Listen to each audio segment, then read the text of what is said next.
the amazing TV show for LGBT community from all around the world. I'm from London, from England. I am from Hawaii. I'm originally from Dominican Republic. I'm from sunny South Africa. Sharing their journey of finding and identifying themselves. And it can get very, very sad and lonely. I got divorced. The first few years were really difficult. Sharing regrets and happiness, empathy, and the connection of LGBT community for equality and love. Come out, step into the light. Welcome to our show. Come out, step into the light. I'm Minh Tuân. And I'm Alushka. So, welcome our guest today. Hello. Hi. Thank you for having me. Oh, it's nice to have you here. Absolutely. So my name is AJ Miller. I'm from the USA, from New Jersey. And I've been in Vietnam for about a year and 4 months. I'm a fitness trainer in THảso I work with girls with guns, which is not guns, boom, boom, boom. It's guns. So, and the reason I came here is because my dad was a Vietnam War veteran, and when he died of leukemia, we got his memoirs, and I couldn't read them, so I moved to Vietnam. And so I do some live readings of his memoirs so that his friends and family, my friends and family can learn a little about this place. Oh, that's lovely. How is your life in Saigon, Ho Chi Minh City? My life is amazing. Amazing. Yeah, I mean, I got a decent paying job. Moving to Vietnam is like create you into a different person. Mm-hmm. A little bit, not a different person, but a different version of yourself. Like I started stand-up comedy recently. Voila. I have an art studio that I'm working with, or it's my art studio. I'm not working with anybody, but you know, just exploring the things I want to explore. So I run like a group boot camp for women. Woman with guns. What? Girls with guns. Girls with guns. Yes, girls with guns. Do you consider There me you having go. guns? Nice. I see that. No makeup there. Let me see your guns. It looks like you came to the gun show up here and the come out show. That's awesome.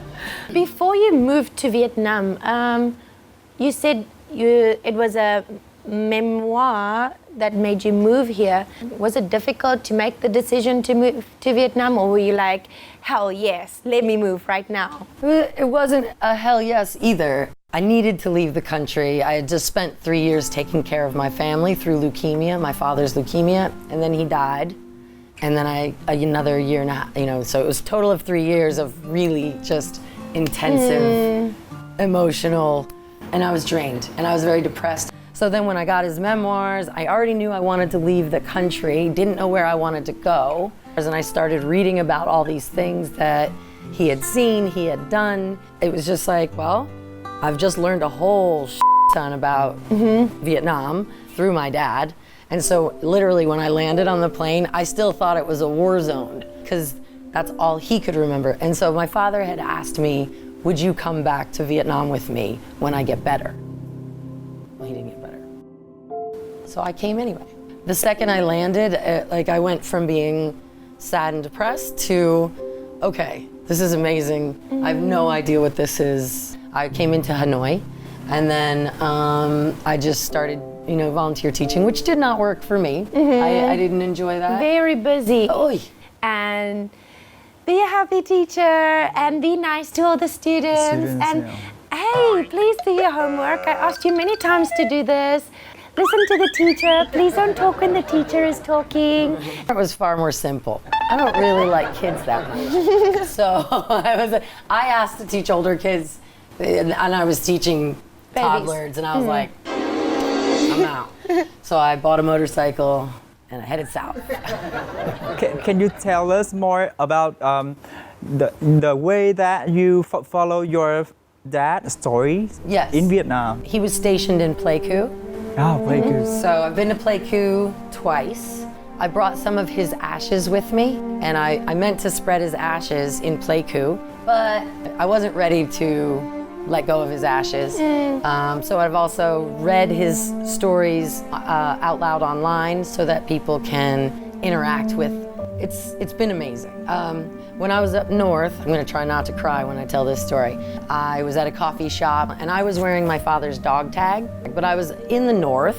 You know, the north is different than the south as far as the emotional connection with Americans. And I was in this coffee shop and there was this old man in there, probably 70 something, around the age of my father. And he looks at the dog tag and he's like, you know, where's your dad? And I was like, he died of leukemia. And this is all through Google Translate, right? So it's like, in the simplest format I can possibly, I was like, so my dad fought here. He was a helicopter pilot stationed in Pleiku. And he was like, I fought in the war. And I was like, I said, well, he died and he asked me to come here. And the way this man looked into my eyes, like through me to my dad and just reached out his hand and shook my hand. It was amazing. He said, you're a good daughter.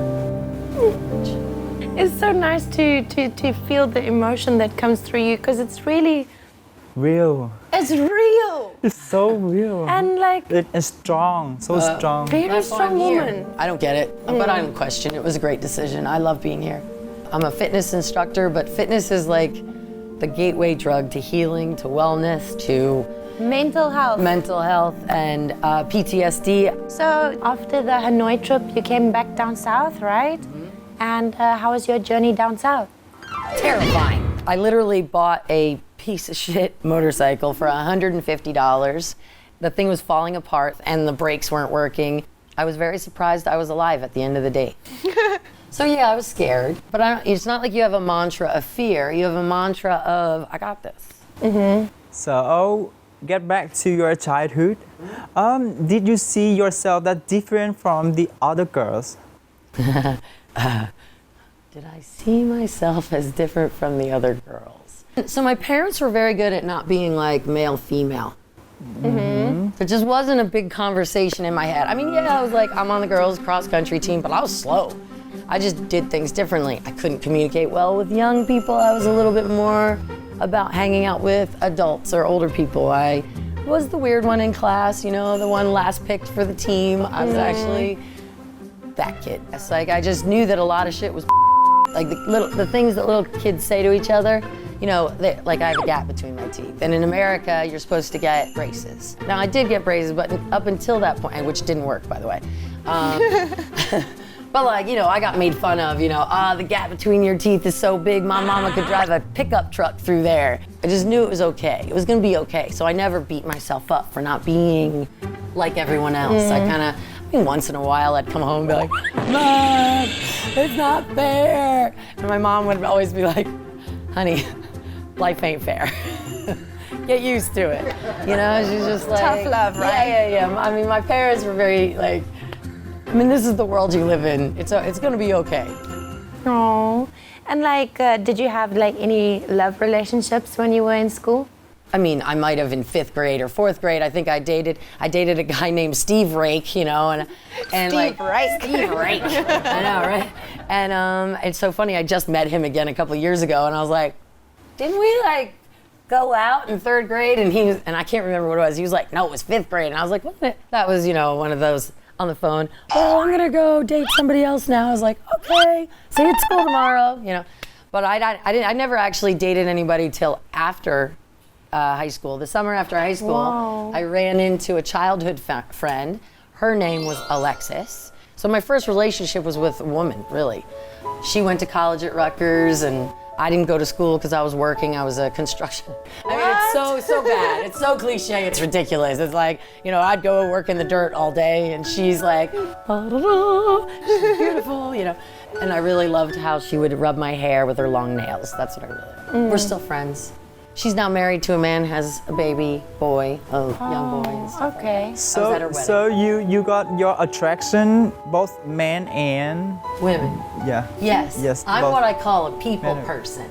I like people. Like I've lived in Vietnam. I've dated a beautiful French woman named Aurelia. And then Can you say her name again? Aurelia. Wow. Oh, really? And then Can you say that?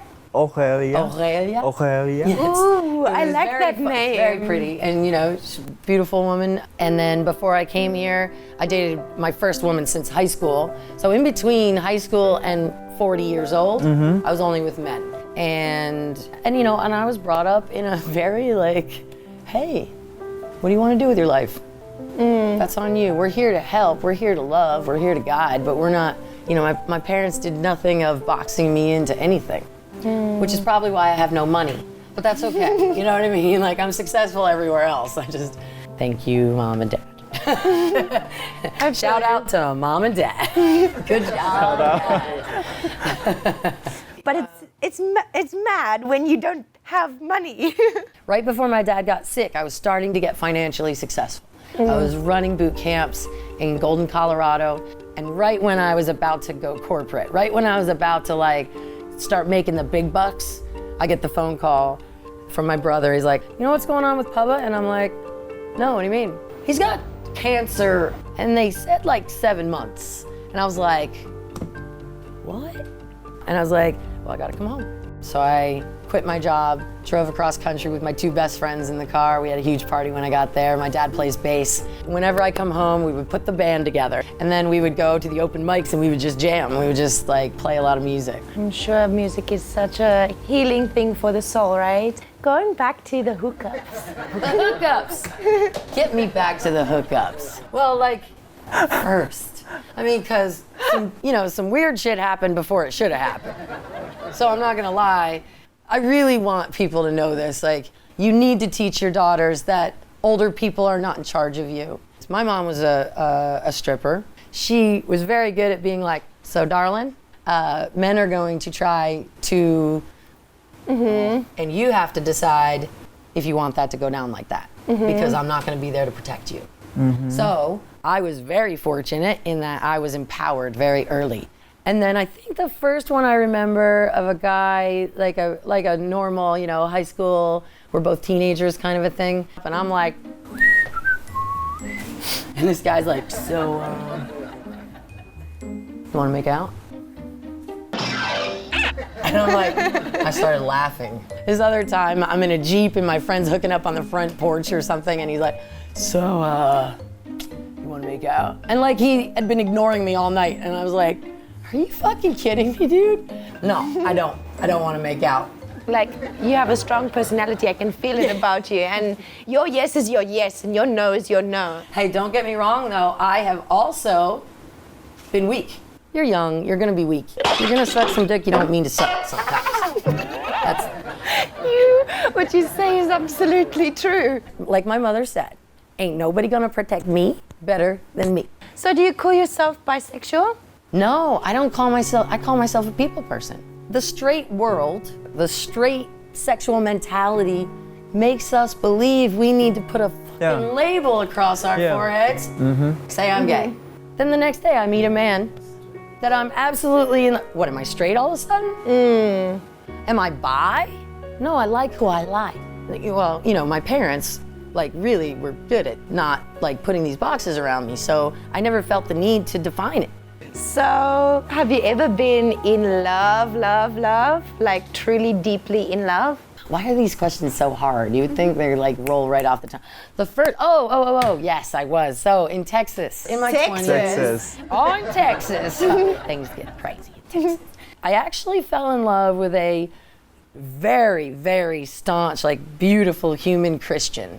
Can you tell us more about your experience when you in love with a girl? Yeah, let me go with V. So right before I came to Vietnam, I fell in love with a Thai-Italian.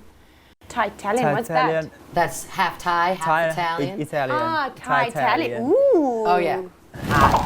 Wow. Okay. And I didn't see that one coming. I'm like, we're hanging out all the time. My best friend and she lived in the same house, so we ended up hanging out a lot together. And she's a lot younger than me. And she's a witch. And she's a witch. And she's a witch. A witch, like she's a very powerful human being. She's like a portal into other universes. V is, she does breath work. She's a spiritual counselor. She's just like a magical energy rich, like That's how you fell in love with her. Well, bitch wrapped her arms around me and I didn't know what to do with it. I was like, holy shit, what the hell? It was like power. It was like, I could feel like red ribbons going into my body. So what's your longest relationship? Was it with her? No, that was only 4 months. That was hot and and tough and... Emotionally up and down? Well, yeah, so we're both going through a lot, but also, I just have to say, I lost my girlfriend to aliens. You lost your girlfriend to aliens. So I told you she's a spiritual counselor. She has a very strong relationship with aliens. And she was like, I need to focus my life there. And that's why, I mean, I also think it was just time for us to break up, but she left me for aliens. And I taught her how to drive. Imagine your boyfriend says, sorry, I'm leaving you for aliens. What is happening with the world? I'd actually want to meet her. You do want to meet her. Everybody wants to meet her. She's fucking amazing. So. Is she coming to Vietnam? I'm trying. But you asked what the longest relationship I was in. I was in a relationship with a man for 8 years. Also, phenomenal, gorgeous human being. And I think we put each other through a lot of stuff. You know, we had 2 dogs together. 2 dogs, that's important. Yeah. We had 2 dogs together. We did. And do you still have a good relationship with him? It's not an active relationship, but it is a loving, caring. You have a good relationship even after. I really like that about you. Every person that you have spoken about, you speak well about them. Do you mind telling us about your first sexual experience? I do not mind. I was living in Switzerland. I was an exchange student in Switzerland. So summer came and it was like the Independence Day. And so my friend Jurka was a sheepherder on top of an Alp. We were all going up to party overnight. It was me and like 15 dudes. I'm the only one with iced tea. Everyone has beer, right? Okay. And we're climbing up and the sun is coming up behind the mountains. It's like silhouette, and it's like gold. And everybody's having a good time and the sun's going down and it's like this, like except for green. Green wasn't in there. But like all the way around in a 360-degree display of light.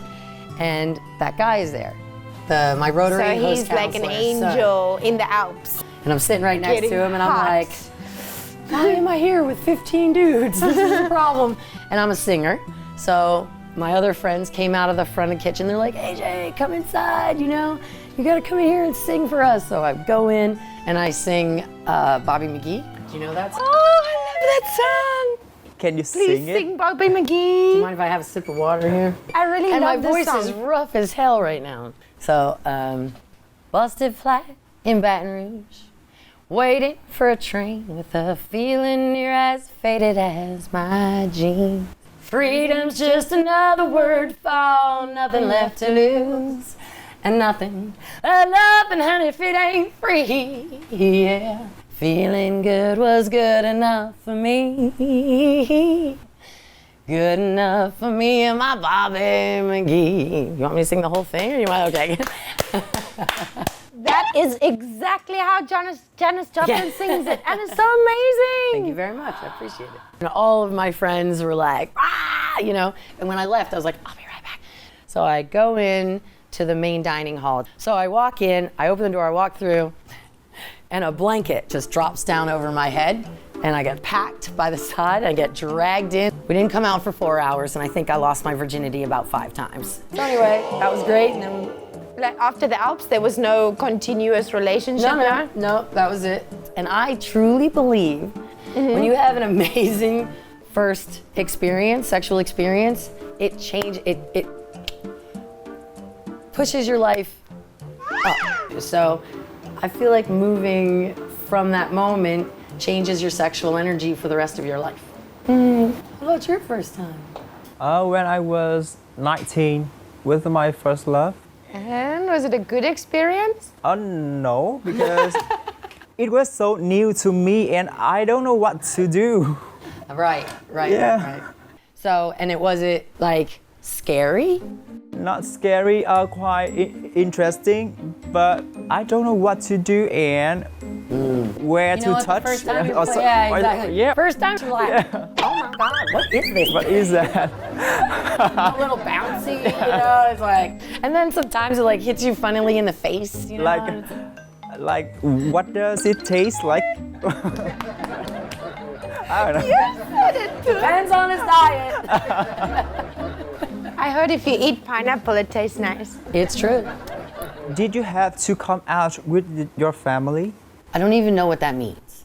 You know what? I don't think I told my parents about Alexis when I was in high school, but I was like, how do they not know? She spends the night here every night, you know? And I had experiences with women along the way, but it never was important enough to be like, okay, I have to talk about this. And then by the time I'm 42, when I had my second female actual love, I mean, I just brought her home and said this. They were far more concerned by the fact that she was 22 than the fact that she was a woman.